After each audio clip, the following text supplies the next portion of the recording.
কাৰখানা, হাস্পতাল, নিৰ্মাণ শিল্পত নিয়োগ হ'ব ভাৰতীয়। পশ্চিম এছিয়াৰ বিভিন্ন দেশৰ পৰাও ভাৰতীয় শ্ৰমিকক আমন্ত্ৰণ। ইজৰাইলত অচিৰেই 1 লাখ ভাৰতীয় শ্ৰমিকে পাব কৰ্মসংস্থাপন। প্ৰায় 90,000 পেলেষ্টাইনী শ্ৰমিকক বিতৰণ কৰিছে ইজৰাইলে। সেয়ে ভাৰতীয় শ্ৰমিকৰ বাবে সুযোগ সৃষ্টি হৈছে ইজৰাইলত। ভাৰতৰ নিবনুৱাৰ বাবে সুখবৰ। ভাৰতীয়ৰ বাবে চাকৰি ওলাইছে টাইৱান, ইজৰাইলত। ভাৰতৰ 1 লাখ নিবনুৱাক নিযুক্তি দিবলৈ সাজু হৈছে টাইৱান। এই মৰ্মে অচিৰেই ভাৰত আৰু টাইৱান চৰকাৰৰ মাজত চুক্তি। দক্ষিণ চীন সাগৰত অৱস্থান কৰা টাইৱানক চীনে নিজৰ এলেকা বুলি দীৰ্ঘদিন ধৰি দাবী জনাই অহাৰ ফলত অশান্ত হৈ ৰৈছে দক্ষিণ চীন। টাইৱানক লৈ ইতিমধ্যে সংঘাত বৃদ্ধি পাইছে চীন আৰু আমেৰিকাৰ।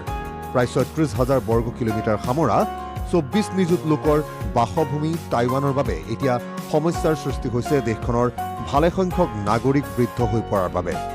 বয়স হোৱাৰ বাবে অক্ষম হৈ পৰা নাগৰিকৰ সংখ্যা বৃদ্ধিত উদ্বিগ্ন দেশখনৰ চৰকাৰ। 2002ত টাইৱানত 65 বছৰ ঊৰ্ধৰ নাগৰিক আছিল 20,31,000।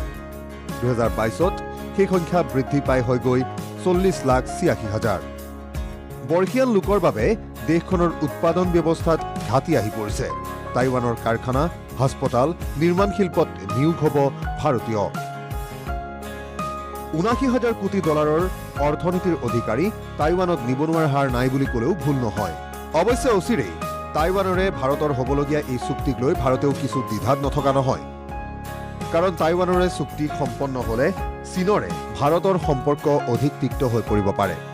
পশ্চিম এছিয়াৰ বিভিন্ন দেশৰ পৰাও ভাৰতীয় শ্ৰমিকক আমন্ত্ৰণ। ইজৰাইলত অচিৰেই 1 লাখ ভাৰতীয় শ্ৰমিকে পাব কৰ্মসংস্থাপন। প্ৰায় 90,000 পেলেষ্টাইনী শ্ৰমিকক বিতৰণ কৰিছে ইজৰাইলে। সেয়ে ভাৰতীয় শ্ৰমিকৰ বাবে সুযোগ সৃষ্টি হৈছে ইজৰাইলত। অনাগত দিনত কেন্দ্ৰীয় চৰকাৰে কি পদক্ষেপ লয় সেয়া হ'ব লক্ষণীয়।